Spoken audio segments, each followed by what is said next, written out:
കഴിഞ്ഞ വീഡിയോയിൽ കലൂരിനെ കുറിച്ച് കുറച്ച് കാര്യങ്ങൾ പറഞ്ഞിട്ടുണ്ടായിരുന്നു. ഇതൊന്നും ഞാൻ എൻ്റെ ഭാവനയിൽ നിന്നും ഉണ്ടാക്കിയൊന്നുമല്ല കേട്ടോ. ഇത് ഈ പറയുന്ന ബുക്കിൽ എഴുതപ്പെട്ടതും അതേപോലെ ആർട്ടിക്കിൾസ് ഒക്കെ ഉള്ളതായിട്ടുള്ള സംഭവങ്ങളാണ്.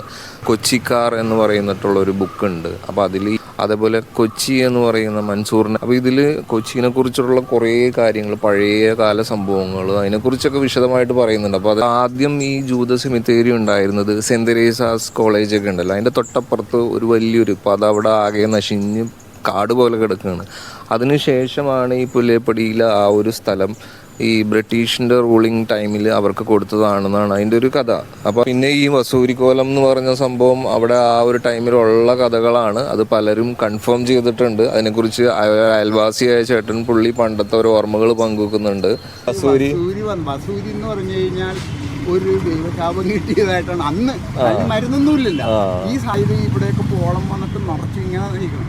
അങ്ങനെയുള്ള ആൾക്കാരെ കൊണ്ടുവന്നിട്ട് അവിടെ ഒരു വാഴയിലേക്ക് അവിടെ കെട്ടിയിട്ട് അവര് ആൾക്കാർ പോകും. സന്ധ്യാസമയം വന്നു കഴിയുമ്പോ പേടിയുണ്ടാവും മനസ്സിൽ. അപ്പൊ ആരെങ്കിലും ഇല്ലാതെ പോരാൻ പറ്റില്ലല്ലോ. അപ്പൊ നോക്കും ഇങ്ങനെ ആരെങ്കിലൊക്കെ വന്നിണ്ടാന്ന് നോക്കും. അന്ന് ഇതേപോലെ സ്ട്രീറ്റ് ലൈറ്റ് ഒന്നുമില്ലല്ലോ.